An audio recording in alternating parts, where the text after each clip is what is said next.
Welcome to something else entirely, where we center the weird so we may grow stronger in spirit. All right. Hey, everybody, this is Edwin. Hi. We are today talking about whatever's happening, some things around visions, dreaming, sleep paralysis, if you're open to it. I can just start with like a general introduction with like my experience with sleep paralysis and stuff. Yeah, let's do that. Um, so I started getting that around high school. And uh I had expected to at some point start getting that because I knew that my dad had had sleep paralysis up through his 30s. And I just found out this morning that actually his mom also had sleep paralysis. So it's just you keep it going, double Yeah. it, give it to the next person. I remember the first time I had sleep paralysis, and I actually just confirmed this with my dad this morning. Uh, there's this very, very unique and sharp feeling of vertigo that I lets me know I will, if I continue to let myself fall asleep, I'll go into sleep paralysis. It feels like I'm laying there and I'm like falling backwards. I'm like doing kind of like a backflip in space, continuously falling backwards. Yeah. Have So you have you had an out-of-body experience from the sleep paralysis or no? I don't know if it's necessarily an out of body experience. I have definitely fully seen my room and everything, like, and Yeah. had sleep paralysis in which I floated above my bed and spun Yes. extremely fast. Yes. Um, and things like that. Um, or had visions where someone, you know, like I'll sleep on my side, someone's behind me above my ear, like talking to me or something like that. Uh-huh. Things like that. And sometimes it's just nothing at all, like no hallucination part of it, but it's just, oh, I'm stuck in my body and I can't do anything but like blink and like try to breathe. There's different techniques that you can be trained in or practice. And one of them is what you're describing, the sort of rolling or like flipping. So you can flip out, you can roll out, the one that works the best for me is to like climb a rope. I've heard of the rope climbing method, and it feels like you kind of shoot out of the top of your body kind of thing.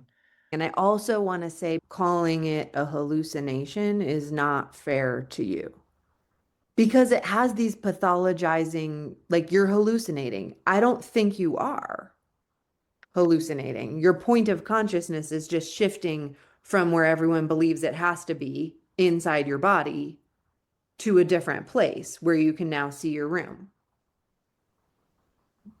Yeah, I think it was more in the moment thing where that freaked me out so much where I had to like I'm not really spinning around in my room and my door is being loudly open and slammed repeatedly, but I can't see who's doing it kind of thing. And I just had to like, okay, just trying to get out of that moment. But that was just for my experience. I Yeah. know that there are like vastly different views on it, and I'm very open to discussing them and everything. I think they're always very interesting to give more credence than just hallucination to those experiences. Sometimes I think for myself, I need to distance myself a little bit from it so I feel um more comfortable in it a little bit. But Yeah, that makes sense to me. So, okay, it's just so interesting because all of the things you're describing are exactly what you experience when people who are doing this intentionally go out of the body, the sort of shooting feeling, the loud banging noises, even that you're describing of like your door. That's part of it. So, I don't know. I'm going to ask you, and at any point, if I ask you a question that you want to reject, you can say, I reject the question, You're just all good. for the record. But how was your upbringing? Do you believe you have a soul, or are you more in the kind of scientific camp, or where do you lie that way? Because from what I've read and understand, our beliefs definitely shape our experience of these phenomena. So, Um, yeah, I mean, I would say that I'm more so, I love talking about this stuff. Um, you know, everything, including like copies of things, are completely unique and they have their own experiences, really. And I could go on an entirely different rant, which I'll save you from for now, but um I am sort of both, in a weird way. I think that I don't know. like the metaphysical does, you know, in part derive from the physical, where, you know, two different copies of the same object, like two different soda cans, right? And they could look exactly the same, but like they'll have entirely different sets of metaphysical information attached to them, um, that make them distinct. And I think that like just like that for people, it's not necessarily that you have a soul as one thing, but it's kind of a constellation of a lot of different things that make you you, that kind of like, you know, somewhere in the middle there, you could say is you. But it's not like one specific thing that is, you know? Yep. Yeah, as I've been studying post-materialism, the belief that consciousness is foundational to reality rather than matter, all of these experiences start to make sense. And not only, I guess maybe not make sense in terms of our ability to understand or interpret them, but not be impossible, to be in fact logical. If that's the model of reality we use, that consciousness is fundamental, then the idea that yours can be moved to some different perspective is not, and therefore, if this has happened to both of us, right, and therefore Edwin and Annie are crazy and hallucinating and need to go to the loony bin. No, consciousness is foundational. And so the shifting of your point of perspective or point of your consciousness to some other location across time and space, or just to above yourself in your room, Mhm. is not suddenly becomes possible and not crazy. Yeah, and I definitely believe that consciousness is foundational, and it's not just for life or things that we describe as conscious. I think we're very human centric and very egocentric as a species when it comes to throwing around like sentience and consciousness specifically. How do the atoms that make up this guitar pick know to stay together? Kind of thing. How do they know to stay together in the form of a guitar pick in the, as I continue to move it through space, right? Yeah. There's some awareness that every single little thing has of everything else around it. That even if it isn't how we perceive consciousness as humans, that doesn't make it not something at all, you know? Yes, I do know. I do know. Sort of a loose panpsychism Yeah, is, yeah. is what you're doing there, to paraphrase simply. So, have you had any other types of experiences that are aligned with this model we're talking about, where, you know, seeing or hearing things that are not immediately in front of you, basically any type of experience of non-local consciousness? Yeah. I have for a lot of my life now. I kind of have visions as I go through my day, and they come in waves. I'll have them more or less frequently, and I've thankfully had them less frequently now, but uh it's kind of they're not the most pleasant visions, I would say. They're more so if I'm walking across the street, I'll get like a very visceral vision of kind of how it would look, how it would feel, how it would sound. If like I'm crossing the street and someone just like hit me with their car. Cars are a big thing in these visions. I did get into a car crash. However, these started way before I ever got into a car crash. Um, Mm. and it was a smaller accident anyway. So I don't think that that's necessarily the main driving force behind them. Yeah. Um, there have been times where I'll be driving around with uh a partner at the time or something, and I'll be taking a scenic route, and we'll be kind of be out in the sticks a little bit, and I'll start having those visions of, oh, what if this person like died right now? I want to say probably most of my life I've had visions like that of like, what is the worst possible thing that could happen right now? Yeah. And it's pretty visceral when it happens. Uh-huh. So it's interesting you describe that because the folks who study this, who I've been listening to, talk about the experience of visions or consciousness, or the idea that our consciousness is somehow creating our experience, as having layers, and that the layers we move through, one of the first is fear. And so you often hear these people who have their first out of body experience or their first quote unquote vision, and it's something really dark and demonic, some demon coming down into their room. And so they describe kind of the process of working through those layers of, and I'm not suggesting that you should or need to do that. I'm just describing what I've heard and experienced Oh yeah. myself, which sort of corresponds to what you're describing. Like you just hearing or feeling or seeing the things you're afraid of is like all that comes through at first, sort of. Have you ever had any that weren't scary or weren't car related or Um, I mean, yeah, with people and stuff like that. What you were saying actually is very interesting because in the past few years, another thing that started happening um is almost being completely unable to stop myself from like verbally responding to some sort of vision that's going on. And it can be completely, absolutely unrelated to the thing I'm actually thinking about or actually engaging in. And it makes me look kind of crazy sometimes. I'll be completely alone in my room, or this happened to me. One of the first times it happened to me was I was working in retail, and there was this family, and I was stocking t-shirts, as you do. And I just went, fuck. No, sorry. Can we say curse yeah, words on here? yeah, this is open air. We're It's safe become here. more so over time, like, um, I'm sorry, has been my go-to one. Just out of I won't even really be thinking about anything. I'll just be kind of like, working on something. I could be completely alone in my room and I'll go, sorry. To who? To who?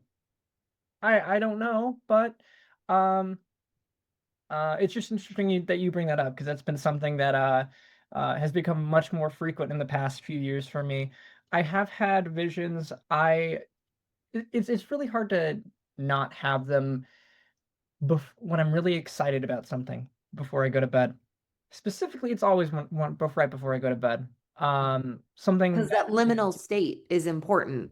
Yeah, something I really enjoy doing is writing music and playing music.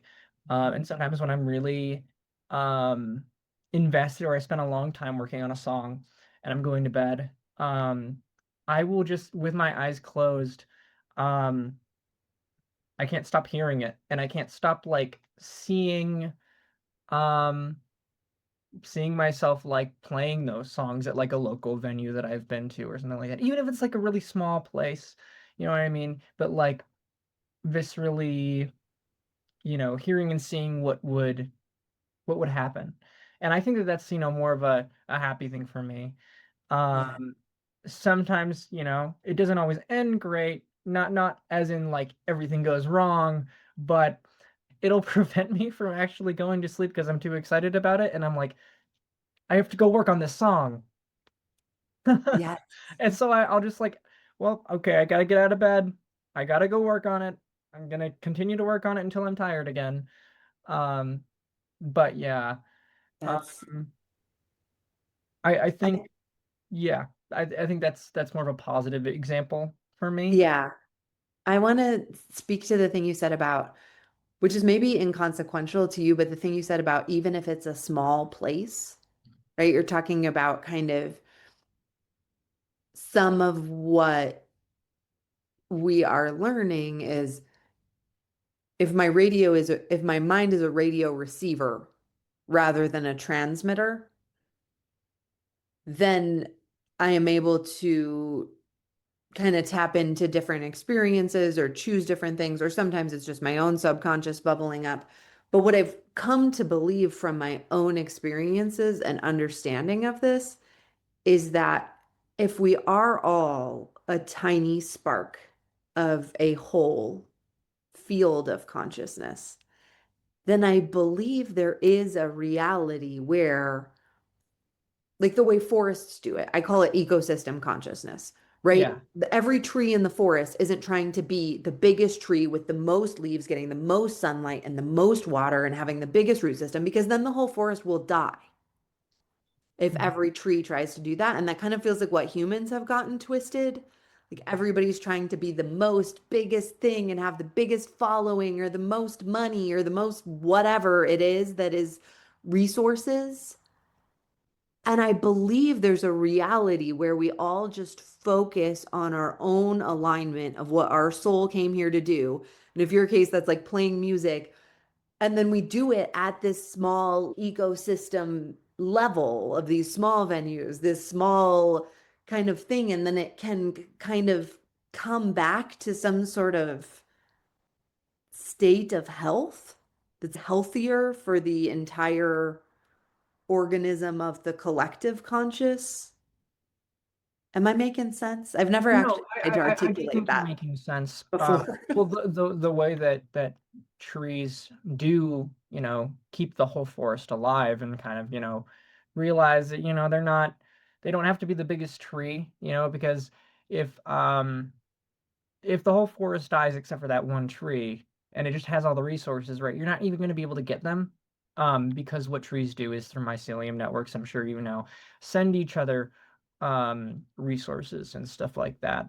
Um, Especially like mother trees and their offspring. Um, but they realize that they are part of just part of a whole, you know. And I don't think it's even so much about just focusing on what I want to do or what you want to do, or just even if it's just in little pockets, right? I think that there's obviously you still should do that, but it's also important to focus on um community community and giving where you can and trusting that uh that will come back to you, even if it's not from that person. It will come back to benefit you because you are benefiting others, you are just part of the whole, right? And by benefiting the people around you, you're also benefiting yourself because those people do in turn come back to benefit you, even if it's not directly. Um, but Yeah, yeah, I absolutely agree. And yeah, that we each have some unique expression or gifts. And that's kind of part of why I started the show, is because I, at first, was really mad about the phones and all the young people's phones, and it's their attention's going into their phones. And then as I began to see or sense, rather, all of your, not you specifically, Edwin, yes, you, but all of the people coming through my classroom, their kind of unique extrasensory, or dare I say supernatural gifts. And I could sense that. And I thought, it, to some degree, I think that is part of what is causing the mental, I'm going to just come right out and say it. I don't know. I think that's a big part of what's causing the mental health crisis, is that younger folks have more of these gifts or abilities or even just competencies, if the word gifts is too loaded from the talented and gifted era, whatever, but that everybody does, and that then the materialist model demanding that therefore you are crazy is making people feel pretty bad. I don't know if there's truth to that. What do you think about that? No, I definitely see that. I don't think it's even necessarily um materialism itself. I think that it's the way that we use it. And it's the same thing with empiricism in the way that we use that now as well, um, which is to limit people's imagination, to give yourself an excuse to tell people to stop asking questions.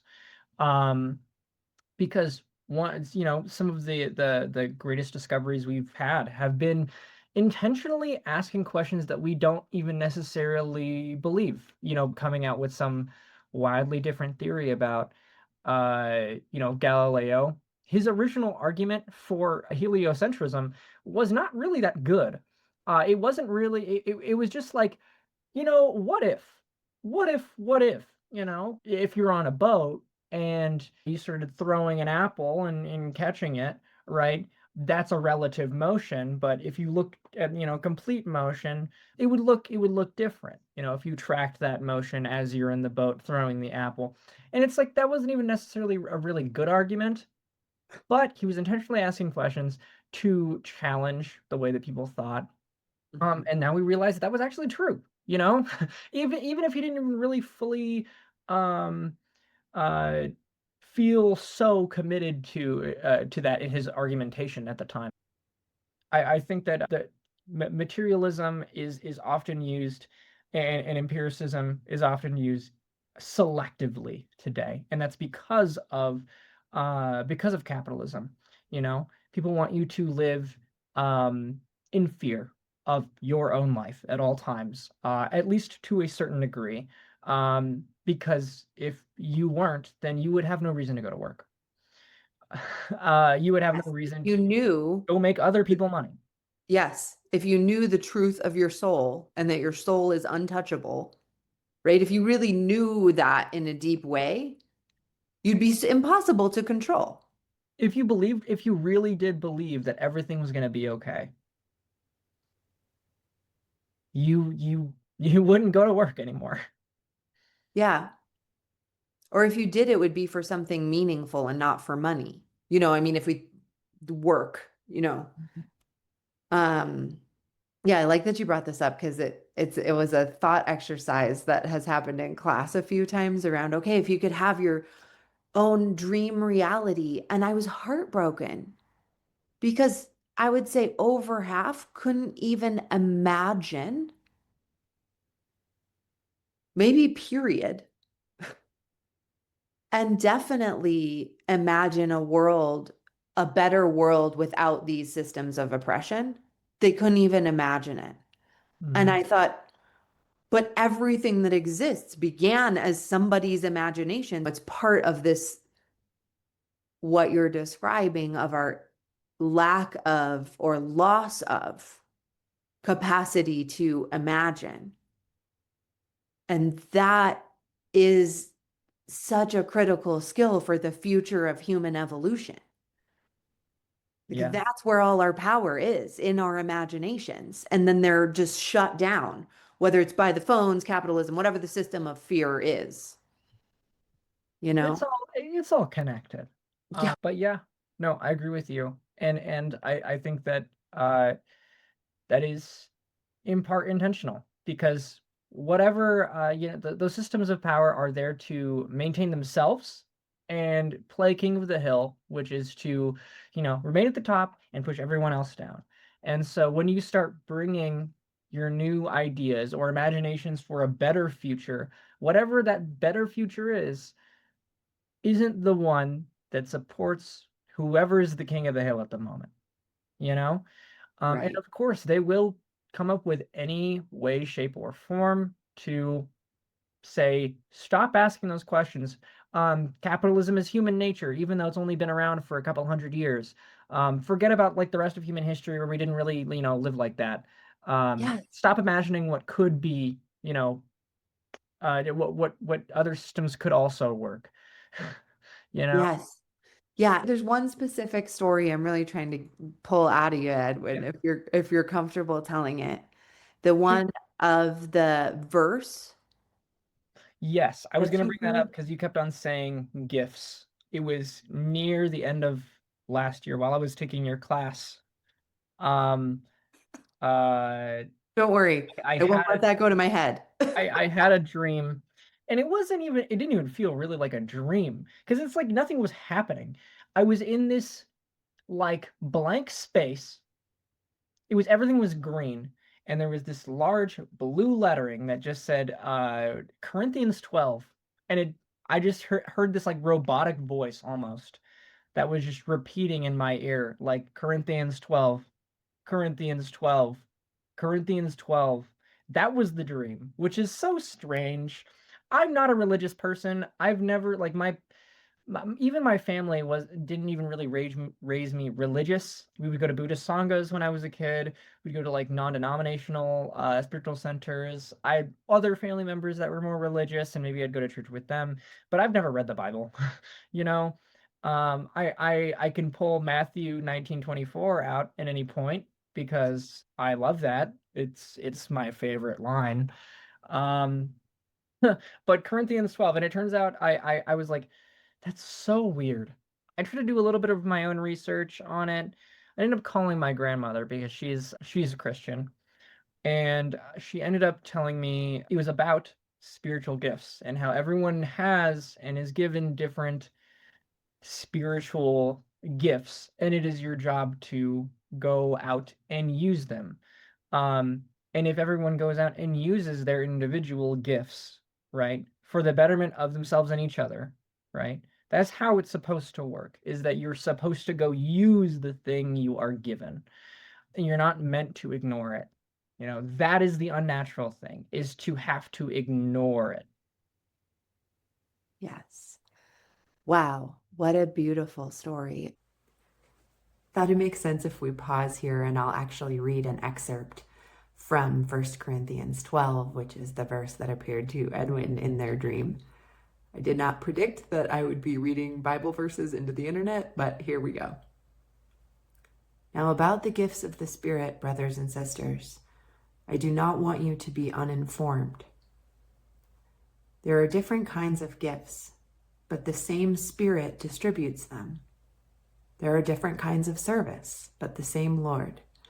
There are different kinds of working, but in all of them and in every one, it is the same God at work. God or consciousness, perhaps. Now to each one the manifestation of the Spirit is given for the common good.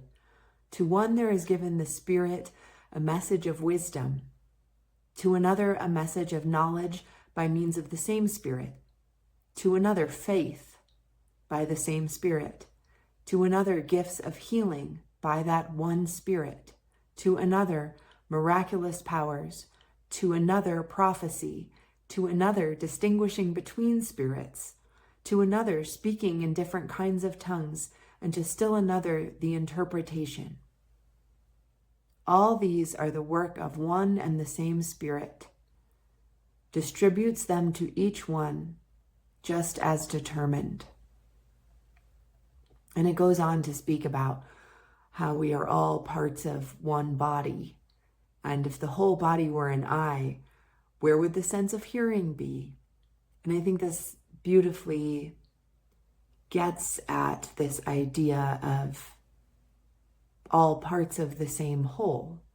And I don't pretend to be religious or to be biblical, but thought it was important for the purpose of this episode to read a little bit from this vision that came to Edwin. And it concludes then, and Spirit has placed in the church of all apostles, prophets, teachers, then miracles, then gifts of healing, of helping, of guidance, and of different kinds of tongues. Are all apostles? Are all prophets? Are all teachers? Do all work miracles? Do all have gifts of healing? Now eagerly desire the greater gifts. Love is indispensable. Now back to Edwin. Yeah.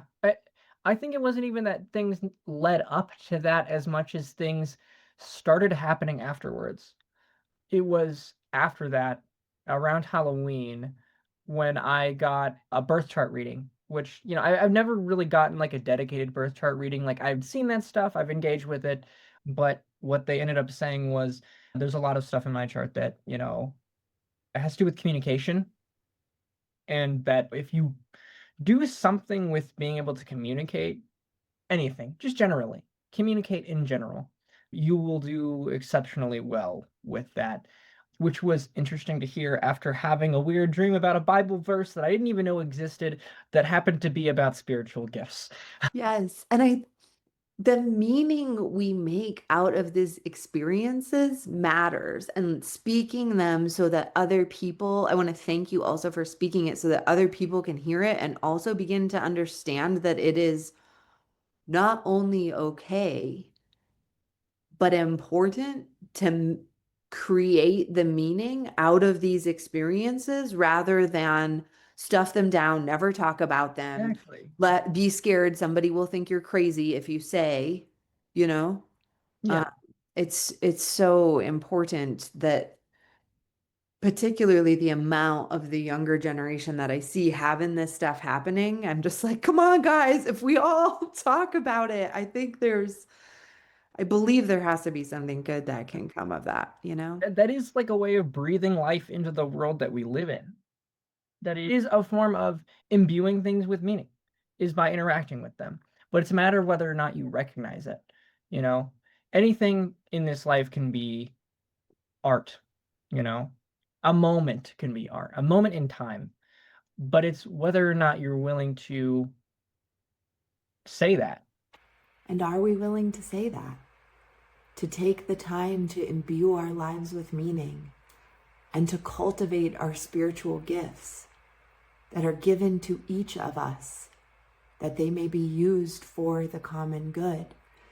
And so I am ending this episode with a call to action to all 45 on a good day of my listeners to please consider the cultivation of these gifts as something important, the cultivation of our imaginations, the cultivation of our unique and meaningful spiritual gifts, that these may be enacted in the world for the greater good of all beings.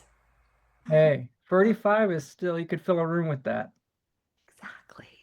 Exactly. And the bigger thing, Edwin, is I'm having so much fun. Like I get to talk to you today. It's like this makes Yeah. me no money, but it But it makes my makes you happy. yes. And like it feels deeper than happiness. It makes me feel like I'm doing something authentically that matters. I can get close to authenticity in the classroom, but not quite. There's Be- a barrier you still have to have because of your job. Yeah, well, and because of the way the job is set up. Like I think just being a teacher, I could do through this platform, but then because I have to evaluate based on a point system, I have to keep this distance that Zen in the doesn't. art of motorcycle maintenance moment. A little bit. Yeah. Great reference.